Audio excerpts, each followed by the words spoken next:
Hello and welcome to another episode of the Fully Charged Show podcast. This week I always say this, and I try not to say how good this episode is, but this episode is good. Okay, just take it from me. It's really interesting. Although the man I'm talking to, James Carter, is now an independent consultant. He runs Vision Mobility in Toronto, in Canada. And it's a consultancy that specializes in helping companies, organizations, and individuals to understand a little bit more realistically about the energy transition, the transport transition, about electric vehicles in specifically. And he has quite a good background in the automobility environment, in the automobile industry. He worked at Toyota for a long time. He explains how long.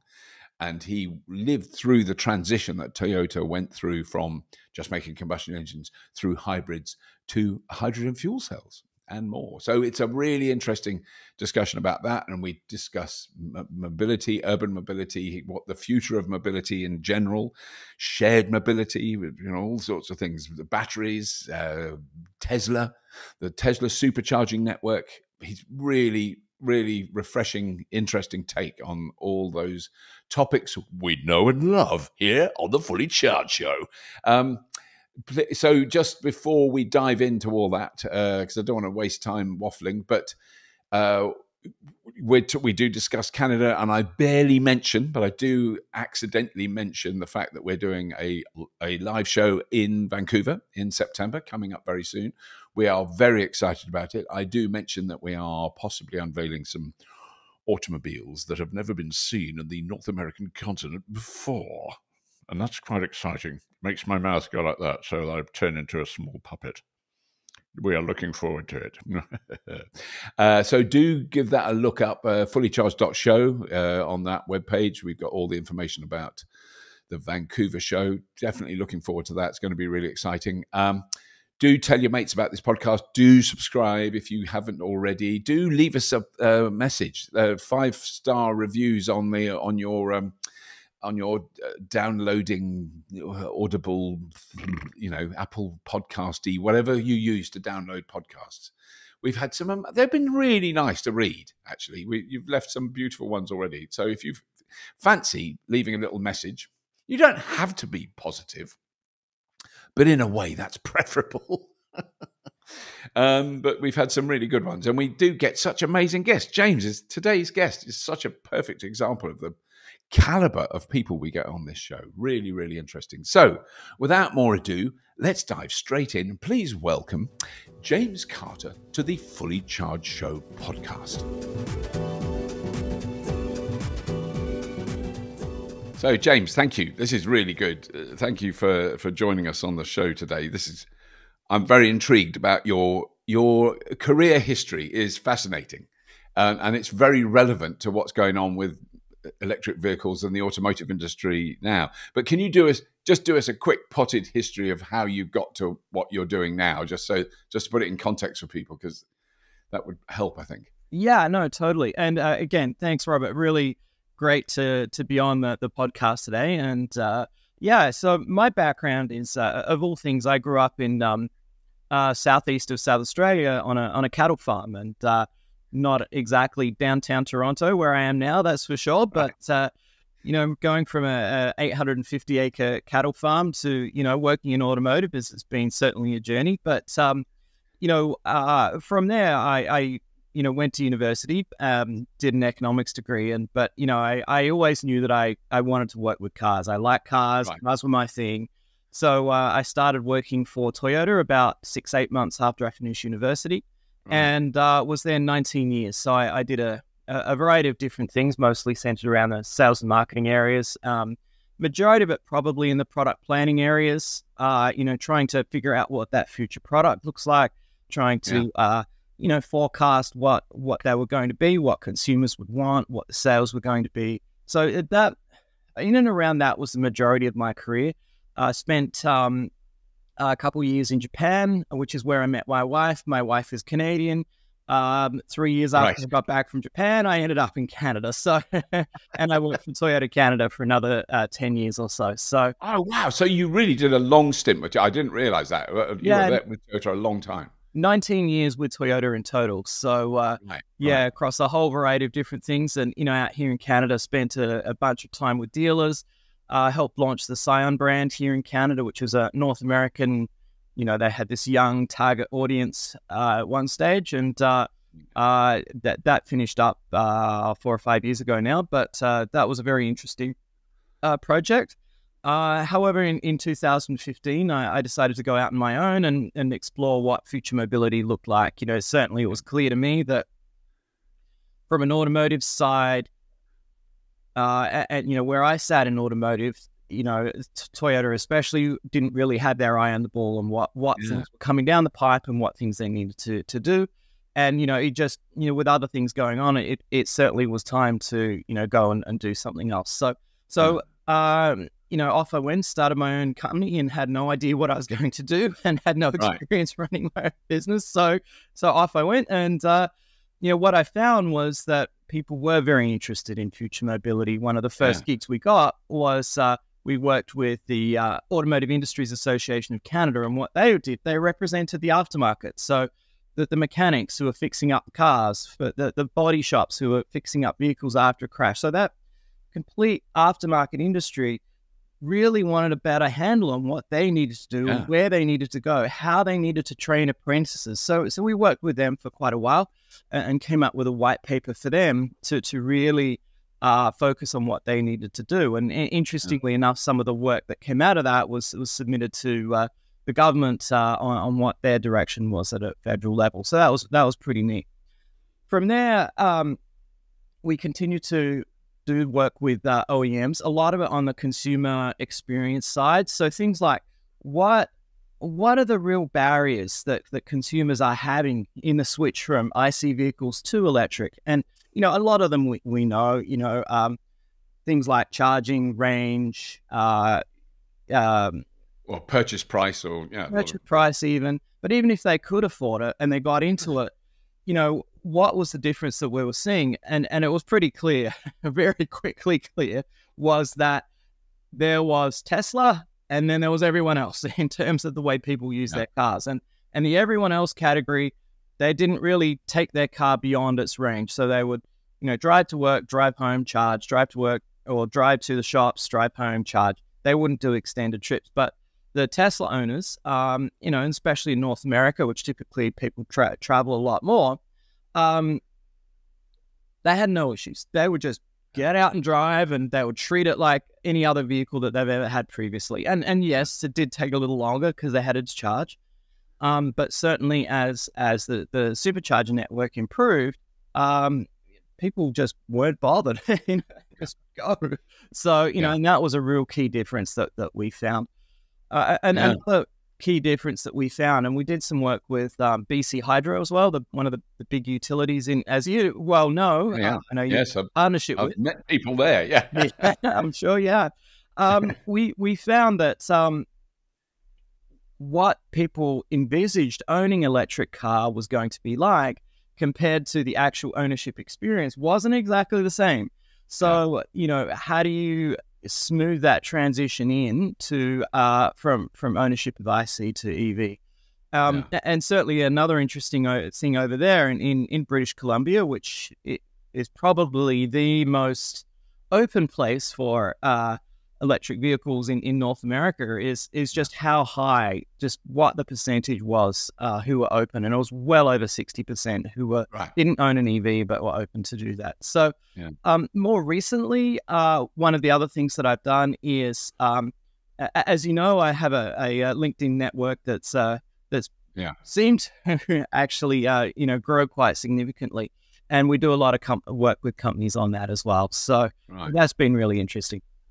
I mean, it is a huge education piece, as you've clearly made clear there. But it is that's the kind of anxieties that people have about electric cars who've never been near them are either out of date or they're just not. It's just because every time I get asked about it by someone who doesn't drive and never has, I sort of stop and go, I've got to go right back to the start.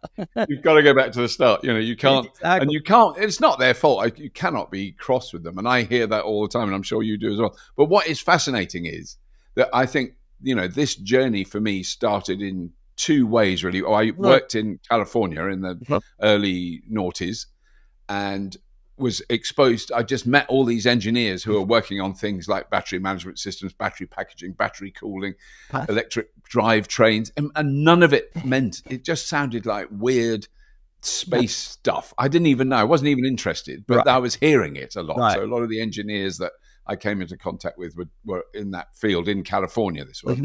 And I had a ride, I got a lift home one night in a Prius, which I'd never heard of. This is before they were introduced into the UK. And I was so baffled, but also intrigued by that. And it really changed the way I thought about it. And I eventually came back here and traded in a ridiculously overpowered petrol car for a Prius, which even the dealers, it was you may know, I don't know how well known the car is. It's in this country, it's called an R32, a Golf R32. Oh, yeah. Yes. Very 3.2 litre V6 in a Golf. I mean, it's utterly stupid. With two enormous exhaust. I mean, it's the antithesis of everything I do now. But I traded that in for a Prius, and even the Toyota dealer, as the R32 rumbled away, he said, "Are you sure you want to do this?" Yes. But that was when the Prius was like, literally, they had half a dozen in the country. I mean, it wasn't a big thing here. But you must have worked through that period of presumably you were at Toyota when the Prius was a thing. I mean, was a growing thing. Yeah, absolutely, I did. And actually, it's really interesting. You know, me and my some other ex-Toyota colleagues, we sort of look back at our time in Toyota and have a look through that history, and it's really interesting. You know, my involvement with Prius, the second generation Prius is kind of really where things got interesting. The first generation was kind of this lumpy dumpy thing that, you know, a few countries got, and that was the one I went in California. Yeah, it was very unremarkable looking car. It was, in fact, it was kind of, you know, not a very pretty car, that's for sure. So anyway, that was something that, you know, obviously did spark some interest, but it wasn't until that second generation came out. And my first experience with that second generation one was probably back in 2001, you know, being down in the Design Dome in Toyota City and seeing this almost space age looking car coming through that wasn't due to be released for 2 years, and thinking, yep, this car is going to do really well. And so when it was launched in 2003, I managed to get one as a company car. I just remember being stopped. You know, people would ask about it. People would, what the hell is that? It was like driving a Ferrari, and you probably had this same experience. And it's really interesting because I think what happened with that period and leading up to that period was Toyota sort of said, well, you know, we're looking to develop the most efficient car possible, so we can, you know, comply with all the regulations, that, you know, we can, you know, take a big leap forward in you know, lowering fuel consumption and, you know, things like that. And they were all really great motives. And you know, it was obvious because when the thing came out, it used a half or a third of the fuel. Amazing. Yeah. Well, I'll just very quickly, when I drove to the dealership from my house here, I worked out I was doing about 22 miles to the gallon in the Golf, in a really small hatchback car. When I drove back, and I took my shoes off on my first drive, so I used my stocking feet, you know, so for maximum sensitivity, and I got 71 miles to the gallon on the way back. So that's the difference. It was a remarkable change. Yeah, it really was, and you know, it was a real, you know, leap forward in innovation, and you know, I think that the Toyota distributors right around the world rightly got on the bandwagon and said, hey, this is really something incredible. This is something that was really moving the needle forward.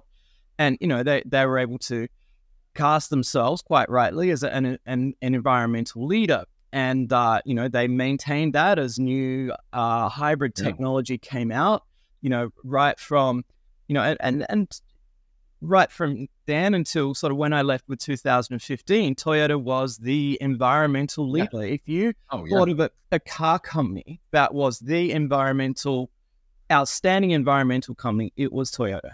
So unfortunately, it's changed now. I'm sure we'll go into it. But but I mean, it is fascinating that was, you know, absolutely. I mean, I know there was a little Honda. My brother-in-law has one still. I can't remember what it's called. The very small Insight, maybe. The Insight, yes. I think the original Insight, really small, but that was a hybrid, and I think that predated the first Prius, but only it would have come out in the same year, by months, literally.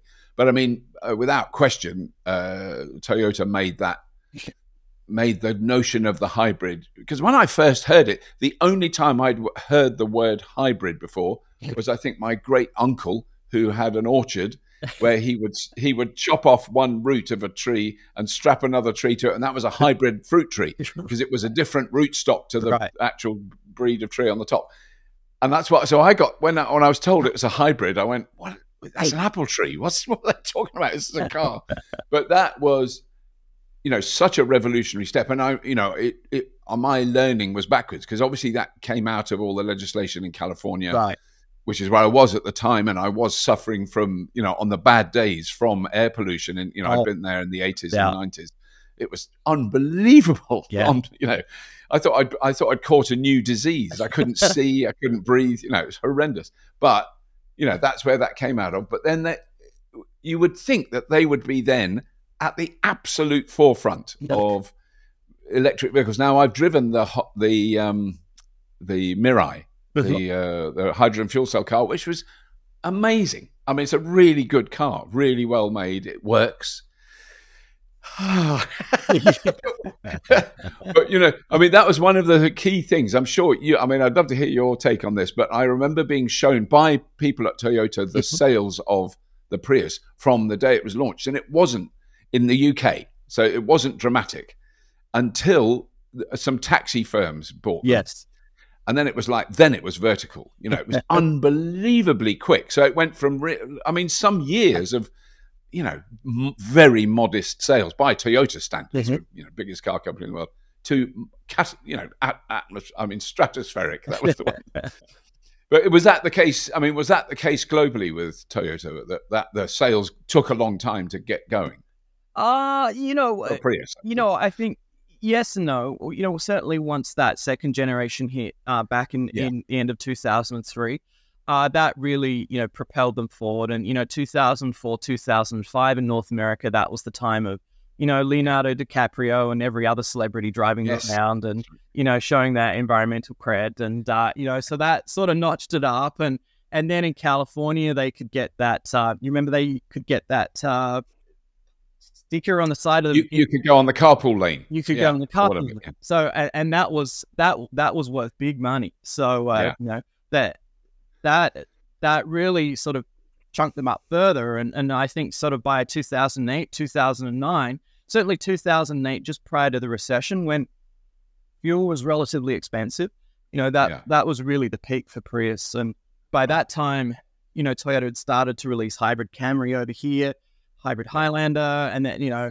later on Corolla and, you know, Lexus models as well came out with hybrid as well. So, but then, did you have any involvement with the Mirai project? I mean, was that a separate section, or were you involved in that at all? Yeah. So during that time, that kind of happened. That initial development happened in sort of 2011 through to 2015-ish, roughly. And during that time, I was off on a different section in Toyota, mostly out with dealers. So, you know, I heard it, I knew it was coming through, but, you know, didn't have my fingers quite on it as much as the others. But it was interesting that we did hear whispers coming through, but we also started to see the very early rise of Tesla. And you know, I remember, you know, sitting around with my colleagues at work speculating on what was going to happen with the Tesla IPO. You know, was it worth buying into, or was it was anything going to happen to this company that really only just made these, like, you know, basically electric sports cars? So what, you know, was this going to be something, or was it not? And so, it was as we watched it, and then just after that, we saw Tesla and Toyota actually have a partnership, and yes, of course they did. I forgot. Yeah. And so that RAV4 that they built was actually built just down the road, about an hour down the road from here in Toronto. Wow, I've had a drive-in one. Yeah, it was amazing. Wow. Yeah, so they were built here, and they had a Model S drivetrain with the smallest and very rare in a Model S, but they had a 40 kilowatt hour battery in that. Right. And they were, interestingly enough, Fleet Karma, who are now part of Geotab, they measured that this Model S battery was one of the most reliable batteries of any EVs for the first 5 or 6 years. And the reason it was is because Toyota set these very conservative parameters on the battery with charging and right. The top and bottom buffer, that these things would just last forever. Tesla, being Tesla, would push the boundaries a bit more. So, so it was very interesting to see what they did. But ultimately, Tesla and Toyota are completely divergent in their way of thinking and their approach, and they just hated each other at the end of the project. It's extraordinary, isn't it? Yeah. And literally it was chalk and cheese, oil and water coming together. It was their philosophies were so different that they just couldn't make it happen.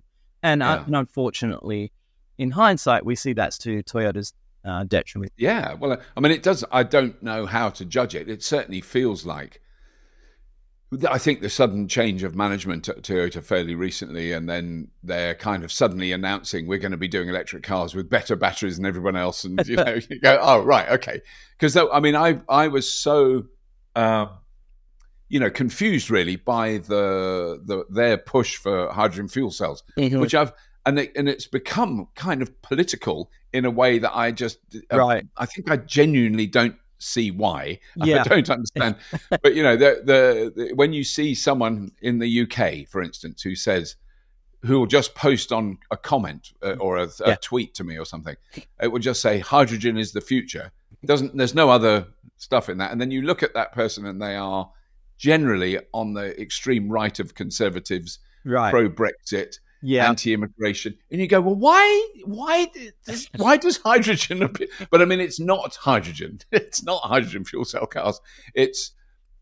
But I don't understand that. I also can't see that battery electric cars are left wing. This is my current obsession. I mean, my neighbour's got one, and he's a member of the Conservative Party, an actual paid up member of the Conservative Party. He's not a lefty, but he's got an electric car because it's cheaper to run. That's why, and he can charge it off his solar panels. It's not rocket science. But those things are, I think, a little bit more peculiar. Well, peculiar to this country. I was going to say that, but now I'm thinking it's probably peculiar to America, United States of America, as opposed to Canada. A bit. But it is. But the hydrogen thing is weird because it hasn't happened. I'd love it to happen. It would be great if vehicles were either battery or hydrogen, and that's all we had. We didn't have to deal with diesel and petrol. It would be amazing. It's funny having a look at this history too with the growth of hydrogen, because what we've seen is we've seen this grow. We've seen this sort of build out of hydrogen, but it's been very, very slow. And really, the core reasons behind it is, well, it's threefold. One is cost. The other is lack of infrastructure. And, people just haven't been able to go and fill these cars up. So why are you going to buy a car and if you just can't run this thing? You can't drive it, It's just, from a consumer point of view, it just doesn't make any sense. But, when you have a look at electric vehicles, the grid is, I have 4 points in this room that I could run my car off if I have to. Yes, yeah. So that's the difference. It's this ubiquity of electricity and the availability of it that really drove it forward. But I think what we and perhaps this was this division, this political division that you're talking about, and that's something that's really been stoked. You talk about things like Brexit and whatever else, but over in North America, you've got this very wide and divergent gap between right and left wing politics being stoked and fueled in these culture wars, and they grab onto something and they say it's the devil, electric cars are the devil, and it's like, what? you know, it's and you know, not to mention that down in right-wing Georgia or places like Tennessee or wherever, there's all these electric car factories being built. Yes, I know. About and battery factories. Yeah. I know, that's very, yeah. Same here in Ontario as well, which has a very right-wing government, provincial government right now. But it's a really quite a strange cultural divergence thing. But, you know, I think that hydrogen thing comes about because, you know, I think people who tend to be more right-wing tend to be more perhaps aligned with the past or, you know, aligned with bigger business. And there's nothing more industrial that says the past right now than oil and gas, in my opinion. Yes. And and you know, they're aligning themselves with that.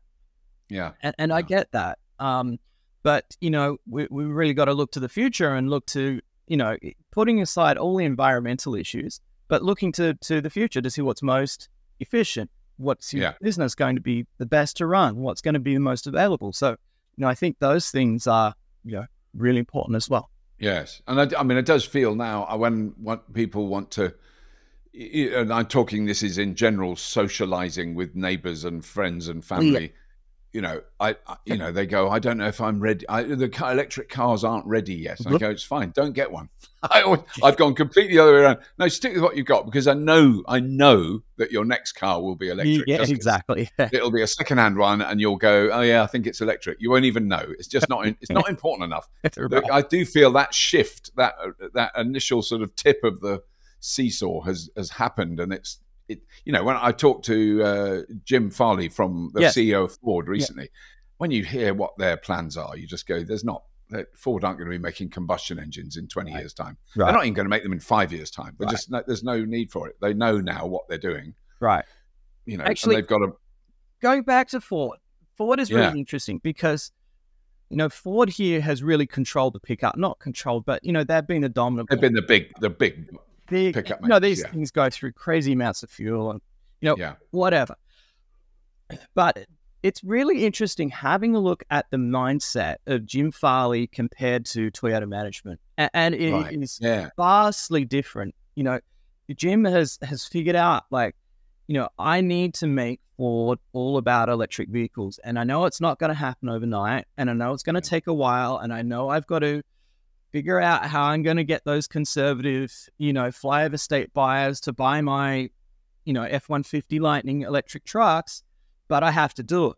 And he's aligned the whole company around moving in that direction of electric. And everything, you talk to people from Ford and everything that they say is aligned around that. And it's absolutely amazing what they've done in that respect, not only changing the direction of the company, but changing the way that people that are employed by the company, changing that culture to move forward. Then you look at a Toyota and hold up and go, oh, this is not good. So, you know, I talked to my colleagues who are still there and, you know, they're going, but, you know, electric cars can't do this or, you know, there's this or that hydrogen. And you know what, you know, you still got so many things going on. You don't know where to focus or how to move forward. Yeah. And I think that's a real problem that they're having right now. Yeah, no, it is. I mean, it is intriguing because, you know, really my first involvement in a sense professionally with a big car company was with Toyota. So I did a series that I recorded in a Prius. Which was called Carpool, which came from my experience of driving in the carpool lane in Los Angeles. But I'd give someone a lift, so I'd carpool someone. The carpool means nothing in the UK. It was completely confusing. They thought it was about pop stars pushing Rolls Royces into swimming pools. You know, it just meant it had no resonance here at all. But I did that with Toyota. I was in. I did a TV series of that. You know, it was originally a YouTube show. It became a TV series sponsored by Toyota. So it was basically a massive advert. So I had really quite a long, deep relationship with them until I started driving an all-electric car. And then I went, oh, you know, I would have happily used an all-electric Toyota if they had one. Right. In this country, there wasn't any. And then I think what really soured, because it has permanently soured our relationship with Toyota PR in the UK, was the self-charging hybrid commercial. Right. And that whole push thing, because I just went, and that I had a great example of that. So my neighbor came over. He doesn't know anything about cars. He's not interested, but he said, we've decided to get one of those self-charging cars because you never have to plug them in. I said, and I just said, oh, okay, well, you do have to buy petrol. And honestly, this is his face. Oh, like he honestly thought you get in this car and drive it forever because it's self-charging. Brilliant, brilliant marketing. Absolutely genius. Yeah. Slightly, I would argue, slightly deceptive. I mean, people have taken them to court in the UK, to the, not to court, but to Advertising Standards Authority to say this is misleading, and they lost. Toyota won the case, but possibly they have. They did win in, was it somewhere they did get in trouble, or one of the Scandinavian? Oh yes, you're right. It was the Netherlands or Denmark or something like that. Yeah. I knew they won somewhere. Yeah. I mean, you could then argue our Tesla is self-charging as well because it uses exactly the same principle. But yeah, when you're slowing down, it's self-charging. Yeah, but you have to use a bit of energy to speed up. What you need is one of those MC Escher drawings of a road that's constantly downhill forever. That would be the place to drive an electric car. Actually, speaking of that concept, there's some like dump truck in a mine. Oh yeah, mining in Switzerland, up the hill, and then they're going down the big loop to the bottom, and it charges the battery the whole way. So and also in Australia where I'm from, there's the iron ore mines that they're doing exactly the same thing. Yeah. No, I'm hoping to go there early next. So I'm in Australia again early next year, and I've worked out a way of getting up to the mine and seeing it. So yeah, we've got permission to film up there. So it's just getting there. It's quite a long way. Quite a long way from a coffee shop in Melbourne. Yes. But then I think what is interesting, when you talk about future mobility, because it's taken me a long time to work this out, because the focus for us was electric cars. That was enough to keep us busy. And actually, as you learn more about it and see various cities trying different things, and in a way, I think this is what is exciting about it. It feels like the concept of the electric car has opened a door for people to question our relationship with cars. Yes, from the very ground up. And to the point where, as I've seen examples in the Netherlands, do I need to own a car? And this isn't people who can't afford a car. This is people who had a Tesla Model X. Yeah. So they can afford a very expensive car. They sold it because the car sharing scheme in the city they live in, as they described it, is a better experience. Yeah.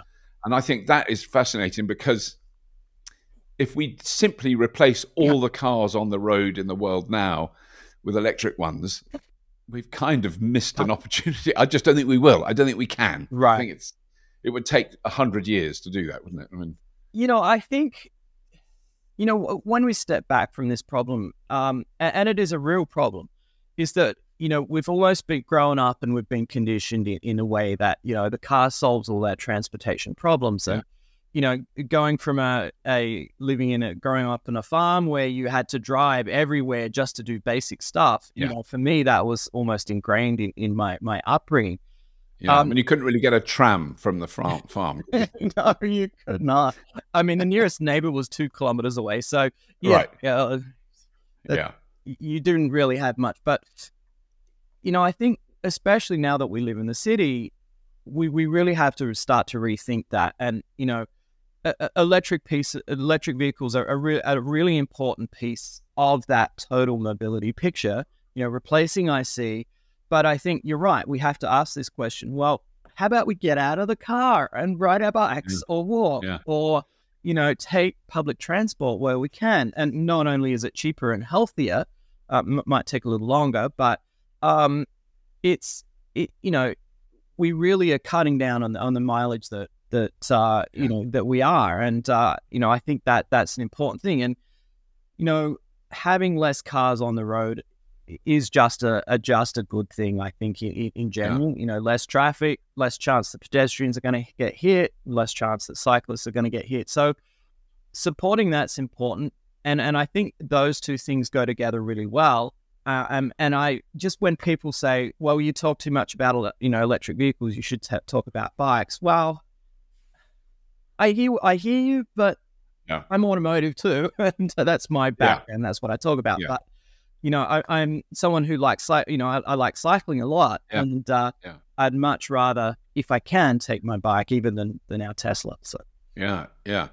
No, you're absolutely right. And I think what changed it, really kind of made it concrete for me, was seeing. I mean, I'm trying not to mention the town names. I've talked about it so much on this podcast, but Utrecht in the Netherlands. When you are at a city like that, and a lot of Dutch and Danish cities have done this, right, the car is still there. There's still cars in the city, but hugely less than in any equivalent city in North America. And it's different. You can't compare what is effectively a medieval town in the Netherlands to Toronto, Chicago, Boston. It's different. It's a different world. It is. And I think that's the thing, is that particularly in North America, and, it's been wonderful to see the amount of bike lanes and, alternative ideas in transportation that have come up in Toronto. But it, in a lot of ways, if you're going from, place X to place Y and it takes you 20 miles, then you're probably not going to be riding your bike. You're not. Yes. Or even if you're going 3 miles and then there's no safe way to walk or to ride your bike, then fortunately you're probably not. And that's an important conversation to have separately with the city council and to make sure that happens. But, it's, if someone's going to get hit from riding their bike, or you don't feel safe, that was the thing. That was the experience I had in Utrecht, was that I rode a bike around the city, and I genuinely wasn't frightened that someone was going to knock me off, because I was on a separate road. Right. I'm not riding next to cars. There weren't any cars. You're on a road that is dedicated to bike. I mean, the biggest danger was, in particular, one woman who overtook me so fast, and she would have been in her 80s. Yeah. So I was slightly threatened as a man.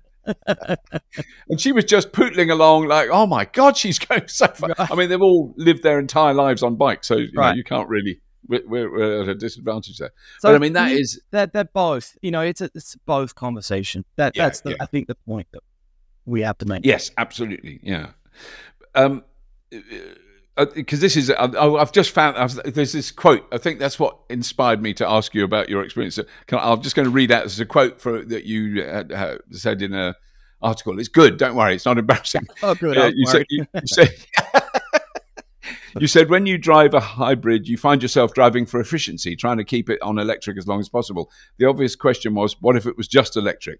When you combine this with growing government incentives and the early rise of Tesla, the direction for me was obvious, even back in 2015 when I left Toyota. So that is such a clear reasoning behind your journey there, and that it in a way kind of equates to what I've done outside the industry. Is that you can't, and I think that was what I feel sad that Toyota didn't take advantage of that, because what the Prius did was make, oh, you mean you can move a car with a battery and an electric motor? I didn't know that. It's like a car, except that first sort of 551 meters that you could drive on electric in a Prius. I would relish that moment. I go, this is really cool. And then you'd think they just needed to go. I'm just fascinated as to why they. Well, I know they do make electric cars in China. So there are, there have been for a long time. Toyota produce pure electrics in China. In conjunction with BYD. Is it with BYD? Right. Yeah, one of them, yeah. Yeah. But yeah, look, I think that's another interesting thing. I think, Toyota always saw this next leap forward being the Mirai, which we talked about earlier, and being hydrogen, being, something else. But, I think Tesla came along and just blew that paradigm up, and, with good reason. I was just a lot better. But, then they ran into these barriers. And I think the other really, really interesting thing that we should look at here is what Tesla did. They said, you know what, look, Musk basically said, I want people to be able to use electric vehicles just as they would use a gas car today. And so that means Mr. Musk, have to be able to put the infrastructure in place using the supercharger network to make this happen, to make people use their electric vehicle just as they would a gas vehicle. And so, they put a huge amount of resources into making that happen. And then when you have a look on the hydrogen side of, Toyota being the chief protagonist behind the hydrogen thing, they basically said, look, energy is someone else's problem. We're just making the car. But, Shell or, we don't build gas stations. Someone else does that. Stations. That's someone else's job. We don't want to get in that business, But of course, the problem is that unless you have this thing wrapped up together and you're convinced about the whole ecosystem and its strategy, and you're going to push it forward, then, if you don't do that, it just won't work. And that's exactly what happened with the hydrogen. They had to convince Shell, and Shell was, or BP or whoever else was convinced to put up 3 or 4. Yeah. But it wasn't enough. You had to put up 300 or 400, hydrogen filling stations. And so no one was ever prepared to get behind that or ever to put their dollars behind that. Unlike Tesla, who then, completely changed it. And it's worth having a look at a step on from that, because what happened here in North America, in Europe's a bit different because Tesla followed the CCS. Oh, the changes with charges in America, amazing. Yeah. Yeah. So you had this complete change in the last 3 months. And, there was Tesla who stuck with their plug, and then you had CCS, which everyone else used. But what it done is exactly the same thing happened with CCS. It developed in an open standard bitsy way, where, some players were kind of making it work and some weren't, and there was reliability issues. And so this ecosystem and this ability for the customer experience, for a customer to feel confident driving electric just wasn't there, and still isn't there with CCS today. And Tesla, they understood this whole ecosystem. They understood that you have to have the chargers, you have to have the reliability, you have to be able to pull up and have a charger free. You have to be able to map out in the car's navigation system to plan out that trip, where to stop, how long to stop. How long you stop, Genius. And then the payment, you plug it in, you plug it out, it gets charged to your credit card. You don't have to go through these RFID things no, forget about that. So they understood it was an ecosystem. And really what happened is this whole thing turned around, and these CCS players like GM and Ford and now Volvo and Mercedes went, you know what, Tesla, we'll use Tesla as well. You're right. This is not a plug. This is an ecosystem. And we've just seen this dramatic difference in the difference our customers are having the experience with our electric vehicles compared with Tesla. And this is happening again and again. Every OEM saw this, and that's why they've jumped over. So it's really interesting. It is. And I mean, it is one of the curses, I think, I always feel for the people who run charging networks, because in this country, outside Tesla, they can't really shout about it, but they will discreetly tell you, when that charger over there stopped working, it didn't just break. It was because a car drove up to it who we've had huge rows with about the software and the interaction between the car. And when you plug one of those cars in, it completely blows the whole system and we have to reboot it. And it was the car, not the charger. The charger was fine, And you go, that is one's just going like this and the other's going like this. Yeah. Oh, God. But one of the intriguing things, because I drive a Tesla, but we've also got an MG4, a Chinese-built MG4, which I genuinely love. It's an amazing car. And I recently did the really first long drive in that car, but with the specific reason that I wasn't worried about it was because at the end of that drive, there was a Tesla supercharger that's open to any car. Right. So any car with a CCS you can plug in. And I've got the Tesla app anyway. I've got an account with them anyway. What I didn't have to think about was, will the chargers work? I just drove up there, reversed in, and also the advantage of the MG4 is the charge port is in exactly the same place on the car as it is on a Tesla. So you reverse in the same way. You don't have to park in an awkward way to stretch the... Plugged it in and it went boom, and it started charging instantly so fast. I didn't know that the MG4 could take that much power. It charged in 15 minutes. Really, really, I can't remember what it was, 160 kilowatts, I think. Wow, that is a high charge for a car that isn't a Tesla, Yeah. Which is, but that infrastructure, when people talk about, and I think it's a really legitimate concern now, and I think this is universal across I think everywhere outside China. But the legitimate concern is I'm worried that the charger might not work when I get there late at night or something. And I go, you're right. I've had that happen. I've had that experience. It's incredibly frustrating. When you're using, and I've never had that with Tesla. There is one time I pulled up at a Tesla charger, plugged it in, and nothing happened. And I went, oh my God, this is history. And I had to move the car to the next charger and plug it in, and it worked straight away. So I've had one Tesla supercharger not work once, and that was at night, actually, when that happened. Yeah, but that's I've used them a lot. It's like, you pulled up, often, you pulled up, maybe you've got 10 or 15%, and, the Tesla, the 1 over is working, and that's happened to me as well. But in fact, it happened the very first time I used a supercharger. That happened.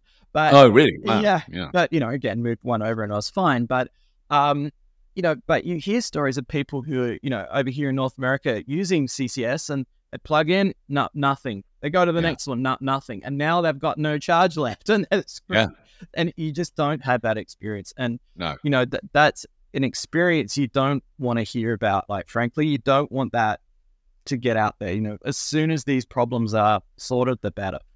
Yeah. Because do you ever have contact with charging companies outside Tesla? Because that must be, I've spoken to quite a few here, and I've spoken to the UK government about how, I just want to be able to buy electricity like I buy a packet of, Absolutely. I don't know what. A bag of potatoes. Really basic. When you buy some potatoes, you don't have to join a club, get an app. I don't want to do any of that. I just want to pay for it. Yeah, exactly, 100%. Going back to the MG, I think that's interesting because and talking about China and their growth of electric vehicles. It's obviously been the biggest in the world. They've obviously got the biggest market in the world, and by far the biggest electric vehicle market in the world, more than 50% globally. So, but I think they're really starting to bring out cars that are genuinely really good, just like you said. And this is going to affect different countries in different ways, because Europe is generally a little bit more open, and Australia, where I grew up, a little bit more open. You've already got the BYDs, you've got some other Chinese brands there already. North America's a bit different for different reasons. They're more harder to get into, and obviously they have compliance laws here. But more so, we've seen the US focus on using the IRA to focus themselves internally more, or in their North American sphere, to push production, more locally. So, but I think for Europe, for Asia, for Australia, for Africa even, this growth of the Chinese, good quality Chinese vehicles that are well priced, that work really well, I think it's going to be something that's going to be a very strong theme of the next 5 years as we go towards 2030.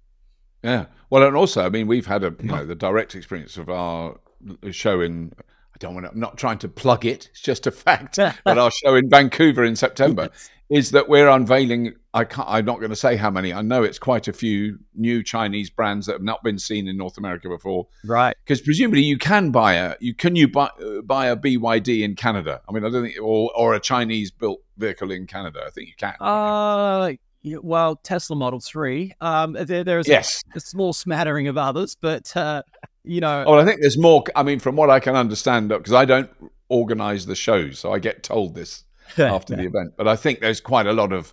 There's going to be some Chinese brands that are being unveiled there, right?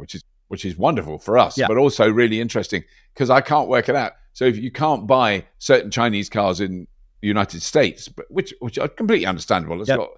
I wouldn't comment on it one way or the other. But theoretically, if you can buy one in Vancouver and drive down to Seattle, you're technically importing a Chinese car into America. I don't know. I don't want to trouble that border. I wonder what would happen there. That could be interesting. Yeah, I don't know actually. Well, you're not. I mean, you're not. If you're driving it, you're not selling it, are you? I mean, you're Right, just driving. right. Yeah. I mean, I'm sure they'll let you in, but come to Yeah. sell it, that might be a whole different. I'm just thinking: is there a new market for the fully charged show to start smuggling Chinese cars across? I'm not doing it. If there's any American viewers, I'm not doing it. But I mean, even Tesla's had their hiccups with this because they have been bringing in batteries from China for their the real drive Model 3s, and they haven't been able to. In some cases, they haven't been able to get the full credit, on their vehicles because they have the $7,500 tax credit down the US. So that's part of this IRA thing as well. Having a look at not just where the car's made, but where the battery's made, how it's made, what's the contents of the battery, where are those contents coming from? So, that for North America, that's a big thing.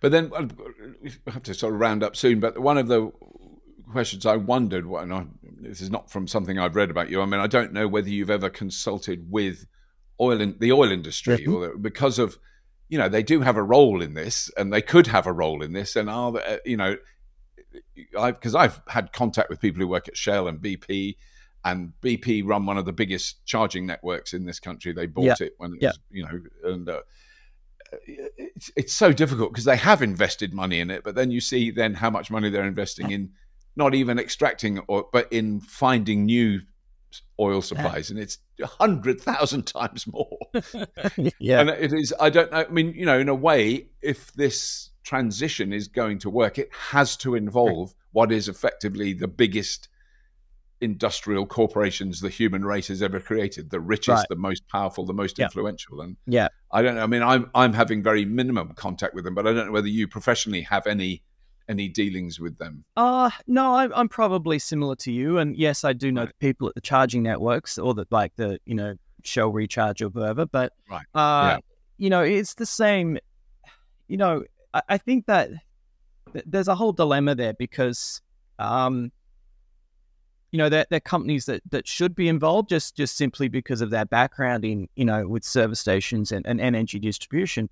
But I think we also got to balance, well, what are their real motives, or what are they trying to do? Are they just doing this for credits, for make it the next oil tanker carbon free? Carbon free, it's a tricky one, Robert. It's really, I think it's really hard for them. It must be because the people I've met are not ogres or evil. 100%. They're human beings with families and commitments and 100%. Care about stuff, and they do charity. They're just normal people. Yeah. But it must be such a difficult dilemma they're in as to how they know the damage that the product they sell is doing. They're not like going, well, we're not sure if it does. Yes, Well, look, everyone knows. It's just, do you want to believe that there's something else? I think is more the point. Yeah.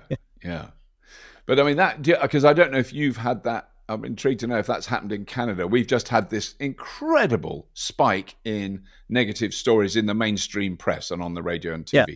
Just unbelievable. I mean, and they are sort of panicked. That's the best way I can describe it, because it's electric cars will crush big car parks, and all the potholes in the road are down to electric vehicles, not the 17-ton truck that's following behind you. Yeah, that's right. And I mean, it goes on and on. They're all of them, according to one of our newspapers, have burst into flames regularly, just constantly in flames.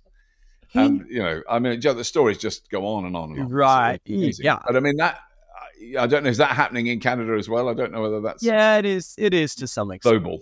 Yeah, right. I mean, but there's a constant drumbeat of that anyway, always. But we've had a real peak of it recently. Yeah, it certainly is happening here too. But I think from your and I point of view is that I see my mission is to say, hey, look, it's not that. This is why that's not right.